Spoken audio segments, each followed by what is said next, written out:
네, 잘 지내고 계시지요? 아마 그 영상의 제목을 보셔서 알겠지만 이제 오늘부터는 마태복음을 하나씩 읽어가면서 강해를 해보고자 합니다. 아니 뭐 강해라기보다도 마태복음을 함께 조금씩 읽으면서 그 내용에 대한 구체적인 설명이라고 말하는 게 정확하겠습니다. 오늘 함께 읽은, 그리고 읽은이라고 말하면 안 되죠. 읽으실 본문, 아마 미리 본문을 보신 분은 알겠지만 예수님의 족보 부분입니다. 여기는 신약 성경의 시작이기도 하고 마태복음의 시작이기도 한 부분입니다. 그리고 바로 여기가 내가 이제 신약 성경을 한번 쭉 읽어봐야지 결심한 분들이 자주 넘어지는 그런 본문이기도 합니다. 하긴 생각해 보세요. 전혀 알지도 못하는 사람들의 이름이 장황하게 누가 누굴 낳고 이러고 있으니 신약 성경의 시작부터 우리가 좌절하는 건 당연할지도 모르겠습니다. 그러나 이 족보는 단순히 어느 한 사람의 가계표, 족보 이상의 의미를 가지고 있습니다. 그러니까 신약 성경의 시작을 이렇게 시작하는 겁니다. 알고 보면 이 족보는 하나님의 구원의 역사를 이른바 히브리적인 서술 방식, 그러니까 절제와 압축을 통해 소개하고 있는 하나님의 구원의 이야기라고도 말할 수가 있습니다. 이 마태복음을 기록한 이는 이 책에서 예수 그리스도의 이야기를 하고자 합니다. 그리고 그 시작을 족보로 잡아요. 그래서 후대 사람들이 마태복음이라는 이름을 붙이긴 했지만 본래는 이 책의 이름은 비블로스 게네세오스입니다. 비블로스 게네세오스. 1장 1절을 보시면 예수 그리스도의 계보라라고 되어져 있습니다. 예전 성경엔 예수 그리스도의 세계라 이렇게 번역하기도 했었고요. 우선 여기서 바로 이 책의 제목이 나와요. 비블로스 게네세오스. 비블로스는 책 또는 기록이란 뜻입니다. 게네세오스는 탄생, 기원, 창조 등을 의미합니다. 이 게네세오스를 어떻게 번역하느냐에 따라서 이 마태복음의 정체성이 달라질 수가 있어요. 단순히 이 1절의 말씀이 2절부터 17절까지 이어지는 말씀의 도입부면 예수 그리스도의 족보 또는 계보 이렇게 번역하는 게 맞아요. 그러나 이 구절이 이 복음서 전체의 도입부라고 한다면 예수 그리스도에 의해 이루어진 새 창조의 기록 이렇게 의역하는 게 좀 더 어울리지 않을까 생각합니다. 우리가 가진 대부분의 성경은 다 예수 그리스도의 족보 또는 예수 그리스도의 계보 이렇게 번역을 해요. 그러나 현대의 대부분의 신약 성서학자들, 주석학자들은 이 1장 1절을 복음서 전체의 도입부로 보아서 예수 그리스도에 의해 이루어진 새 창조의 기록 이렇게 해석하고 있습니다. 저 역시 이렇게 보는 게 옳다고 생각하고요. 그리고 1절은 이렇게 시작합니다. 아브라함과 다윗의 자손. 직역하면 아브라함의 아들, 다윗의 아들 예수 그리스도.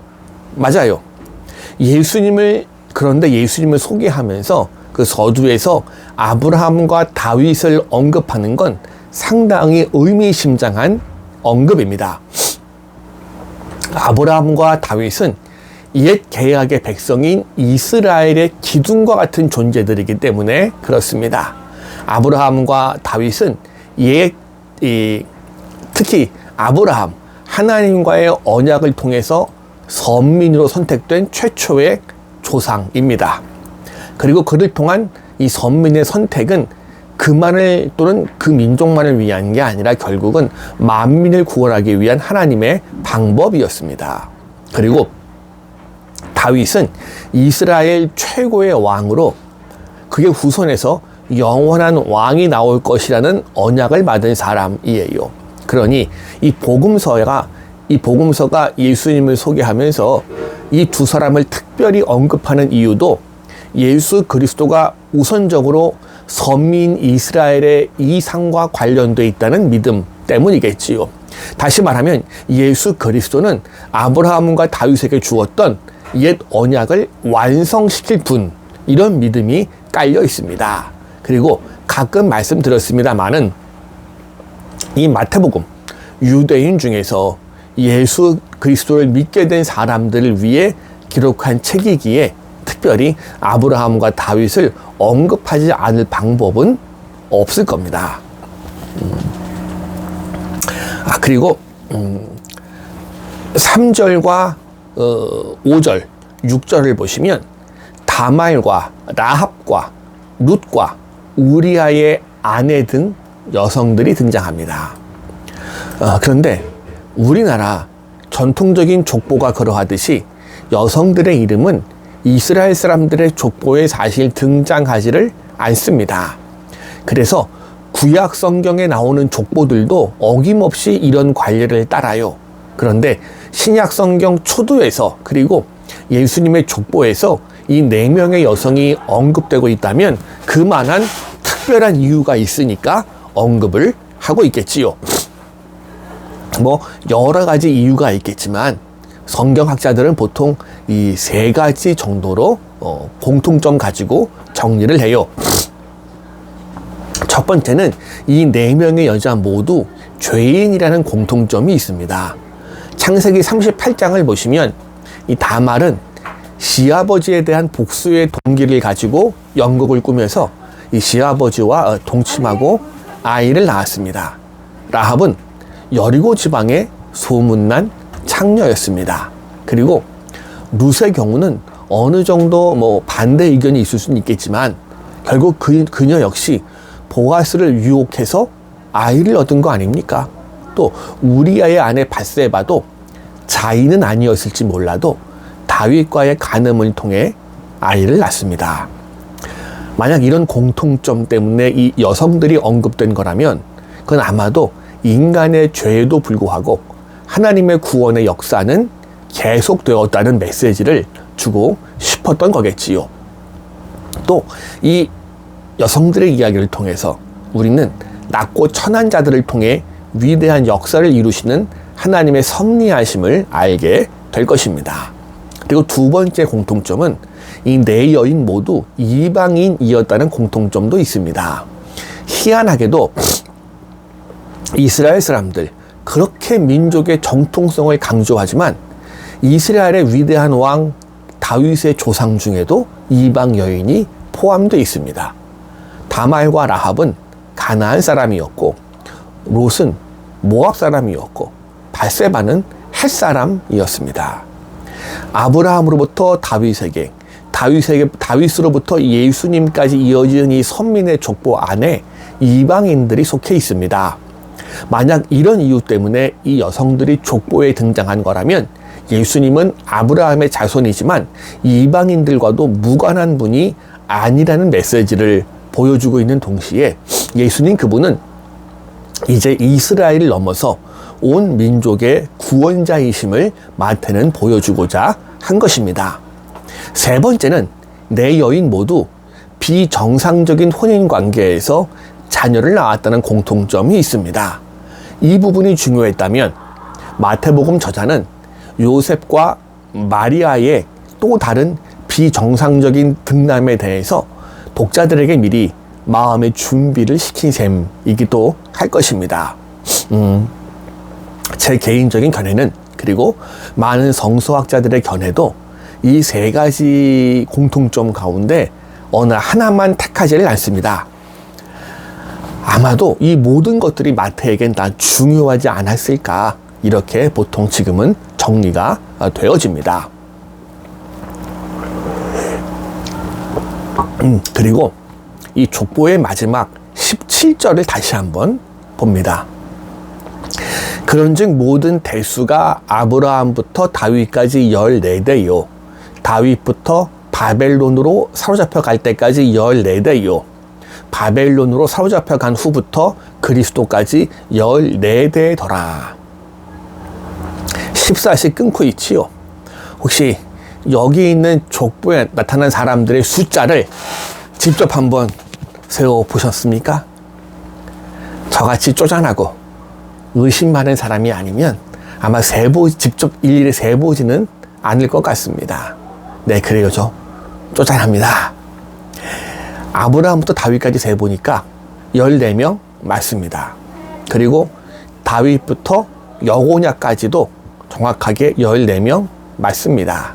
그런데 스알디엘부터 예수 그리스도에 이르기까지는 14명이 아니라 13명입니다. 그러면 마태가 복음서를 기록하면서 숫자를 잘못 센 걸까요?